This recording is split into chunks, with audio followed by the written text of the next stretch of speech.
의식이 어떠십니까? 제가 2005년에 이 책 미국을 사는 지혜라고 하는 이 책을 출판을 했습니다. 그래서 이 책을 한국에 있는 우리 친인척들에게 가정마다 다 한 권씩 보냈습니다. 그랬더니 어떻게 다 반응들이 왔는데 그 친인척 중 한 사람이 아주 제가 예상 못했던 반응을 보내왔습니다.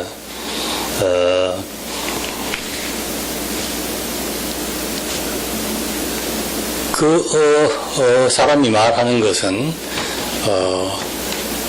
이 책을 보고 아주 실망을 했다고, 무엇 때문에 그런 소리를 했느냐고 그럽니다. 그 무슨 소리냐고 할 것 같으면은 내가 이제 이 책에서 그 미국의 근로정신을 설명하면서 미국 사람들은 아무리 부자라도 그냥 핑핑 놀고 먹고 자고 하는 거는 좋아하지 않는다. 다 모든 사람이 다 열심히 일을 한다. 그런 이야기를 하다가 사실 나도 미국에 올 때 돈 50불하고 수트케이스 2개를 들고 미국에 와서 이제 살면서 5인 가족을 부양하면서 또 공부도 해서 지금 이 자리에까지 왔다. 그러니까 나도 근로정신을 숭상하는 미국의 문화권에 속하는 사람이다. 그렇게 이야기를 했는데 그 한국에 있는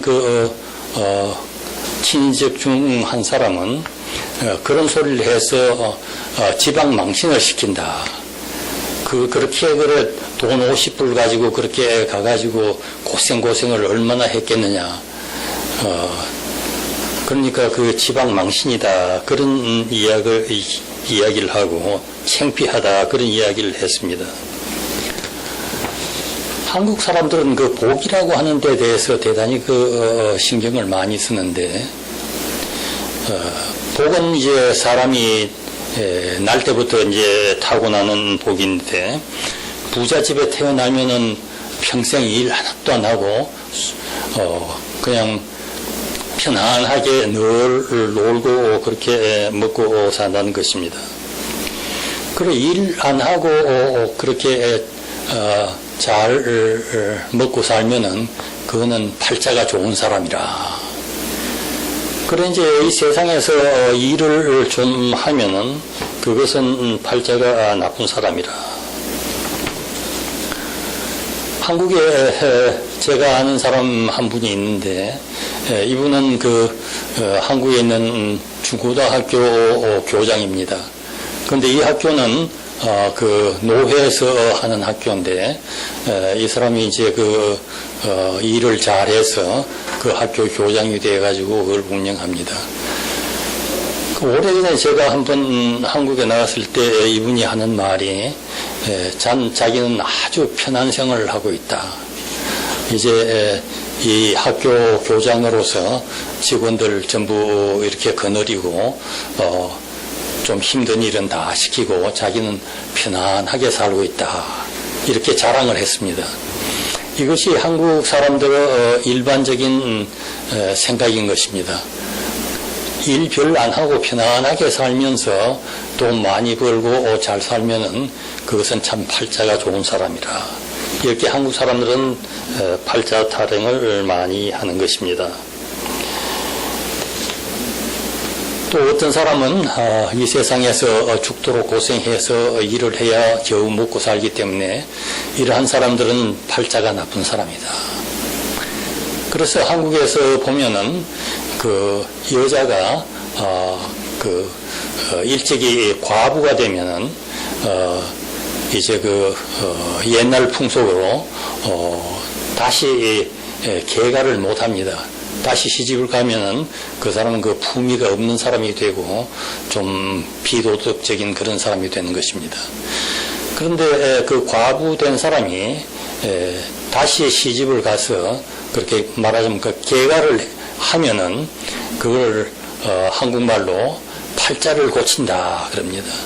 그러니까 자기가 태어났을 때부터 팔자는 그 나빴지만은 이제 그 팔자를 고쳐가지고 새로 이제 복 많은 사람, 팔자 좋은 사람이 되는 것입니다. 사실 제가 미국 올 때 돈 50불 가지고 그제 수트케이스 2개 들고 왔지만은 그때의 형편을 모르는 사람들이 많이 있습니다. 또 그때의 형편을 알아도 그것을 다 잊어버린 사람들도 많이 있습니다. 우리 신인책 중에서 내 책에 대해서 비난했는 그 사람도 그때의 형편을 잘 아는 사람입니다. 그러나 그것 조금 다 잊어버렸습니다.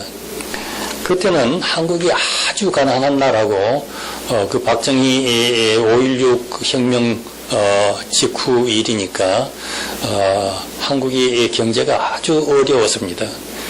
그리고 국제적으로 환율이 미국하고 한국 돈하고 환율이 굉장히 높아가지고 한국 돈은 한 뭉티기 가지고 와도 미국 돈으로는 조금밖에 안 됩니다. 그래서 정부에서 외국으로 나가는 유학생에게 50불 이상은 못 가지고 나가게 그렇게 제한을 했습니다. 돈이 많이 있어도 50불 이상은 사실 가지고 올 수가 없었습니다. 그런데 대부분 한국 사람들이 50불 이상 가지고 올 형편도 안 됩니다. 그렇게 그만큼 돈 많은 사람도 별로 없었습니다. 내가 잘 아는 어떤 분은 미국 올 때 돈 50불이 없어가지고 25불밖에 못 가지고 왔다 그런 사람이 있습니다. 그 사람도 그 후에 미국에 와서 공부 열심히 해가지고 자기가 꿈꾸던 그런 일을 전부 다 성취했습니다마는 그만큼 그 당시는 한국이 가난했고 환율이 높아서 참 힘들었습니다. 제가 미국 와서 말하자면 여러 가지로 고학을 하면서도 그 한국에 어쩌다가 이제 그 돈을 좀 보낼 때가 있는데 한 20불만 보내도 한국에서는 그때 큰 돈이 되어가지고 그걸 가지고 뭐 손님 청해가지고 잔치도 하고 그렇게 했습니다. 그리고 이제 그 우리 한국에 있는 그 친인척 중 한 사람이 또 말하는 것은 내가 미국에 잘못 갔다는 겁니다. 미국에 잘못 왔다는 겁니다. 한국에 있었으면은 그때 대학 교수까지 하고 있었으니까 좀 참고 좀 더 있었으면은 길이 열려가지고 한국에서 참 팔자 좋게 잘 살아나갈 수 있는데 무엇 때문에 그렇게 서둘러서 미국에 가서 고생을 했느냐 그런 이야기를 했습니다. 사실 한국에서 제가 길이 없었는 것도 아닙니다. 어떻게 길이 있어서 또 그 출세할 길도 있었습니다. 그렇지만은 제 생각은 달랐습니다. 미국과 같은 선진국에 와서 지금 세계에서 제일 좋은 나라에 와서 이제 열심히 일해가지고 나도 미국에서 여러 가지 그 미국 사람들 사는 것도 보고 미국 문화가 어떤 것인지 미국 문화의 본질도 보고 또 미국에서 이렇게 온 세계를 내려다보면서 세계가 어떻게 돌아가는지도 보고 그런 것이 하고 싶었던 것입니다. 그래서 사실 저는 한국에서 미국에 올 때 서울에서 제가 필라델피아에서 살고 있습니다만은 미국에서 서울에서 필라델피아까지 오는 비행기표를 끊지를 않고 전 로스앤젤레스까지의 비행기표만 끊었습니다. 그래서 로스앤젤레스에서 필라델피아까지는 버스를 타고 왔습니다. 왜 버스를 타고 왔느냐고 할 것 같으면은 조그마한 손바닥만 한 한국에서 살다가 이제 외국에 나간다니까 그냥 갇혀있던 새가 공중으로 훌훌 날아가는 것처럼 참 그 마음에 감격이 많았습니다.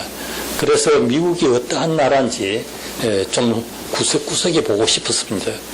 그래서 버스를 타고 사주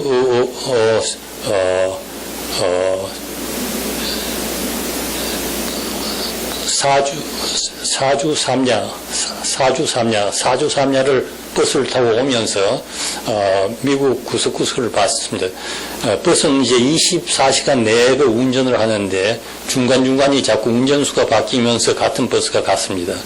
사실은 오다가 중간에 친구가 있어서 내려서 거기서 한 일주 쉬다가 왔습니다만은 그렇게 버스를 타고 오면서 참 마음속에 느낀 것이 많았습니다. 미국은 세계에서 제일 발전한 나라라고는 하지만은 보니까 미국은 아직까지도 원시 시대입니다. 로스앤젤레스를 떠나서 쭉 오니까 큰 도시가 몇 개씩 있는데 그 도시와 도시 사이는 그냥 허허벌판입니다. 아직도 원시림입니다. 미국은 얼마든지 개척할 수 있는 나라입니다. 미국은 참으로 그 저력이 많은 나라입니다. 미국은 얼마든지 앞으로도 더 발전할 수 있는 나라입니다. 그래서 참 흐뭇했습니다, 마음 가운데. 한국과 같이 그 조그마한 나라에서 산까지 개척을 해서 그 농사를 짓고 하는 것을 볼 때, 그 미국하고 비교를 해볼 때, 그건 참으로 그 비교될 수 없는 그러한 형편인 것입니다. 그래서 좋은 경험을 했던 것입니다.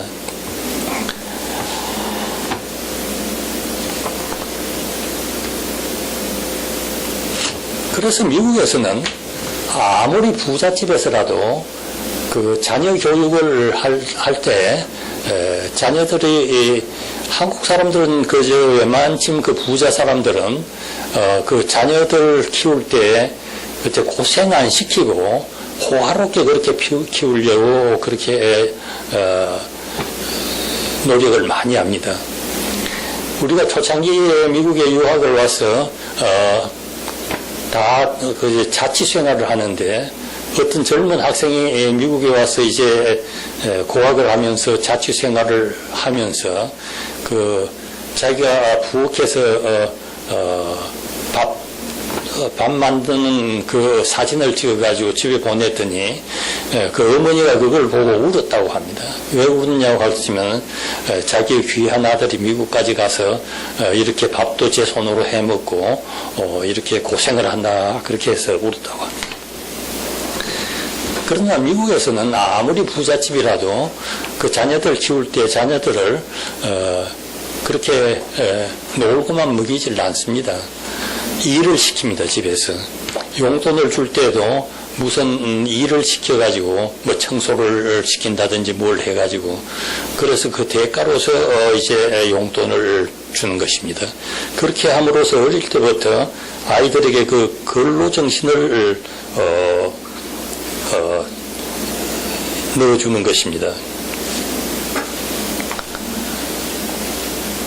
미국 19세기에 그 시인의 어떠한 시인이라고 할 때면 롱펠로우라고 하는 시인이 있습니다.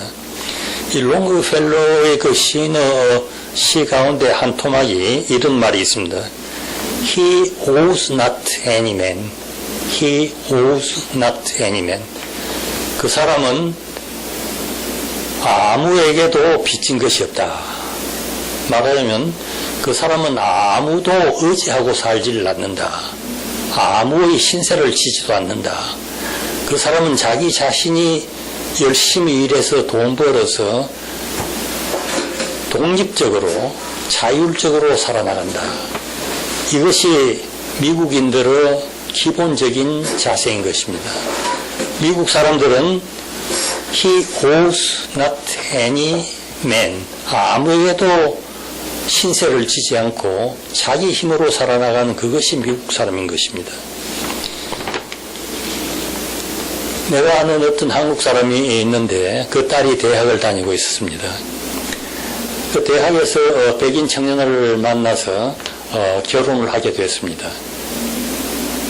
그런데 이 청년이 대학을 졸업한 뒤에 로스쿨 갈 생각을 하고 있었습니다. 그 후에 결국은 로스쿨을 가지는 않았습니다만은 로스쿨을 갈 생각을 했습니다. 그런데 이제 이 처부모들, 한국 사람은 생각하기를 이제 자기 사위가 로스쿨 가면 자기 그 본가에서 재정 보조를 많이 해줄 것이라. 본가에서는 그 부모가 양쪽이 다 학교 선생인데 이제 늙어서 학교 그 교사직을 사직을 하고 이제 은퇴로 들어갔습니다. 그 새 집을 지어가지고 이제 은퇴 생활로 들어갔는데 재정도 괜찮습니다.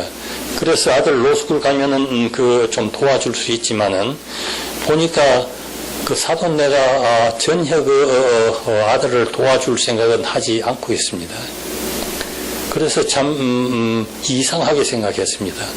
한국 사람 같으면 아들이 로스쿨 간다고 하면은 뭐 있는 거 없는 거 다 팔아서 어떻게 뒤를 도와주는데 미국 사람 부모가 살만한데도 눈도 깜짝하지 않으니까 참 이상하게 생각했습니다. 그뿐이 아닙니다. 그 사위 자신도 부모에게 도움받을 생각은 전혀 하고 있지를 않습니다. 그러니까 이 한국 사람은 더 의아해졌습니다. 어떻게 미국 사람이라고 하는 것은 이렇게 무정할까? 어떻게 이렇게 차울까? 냉철할까?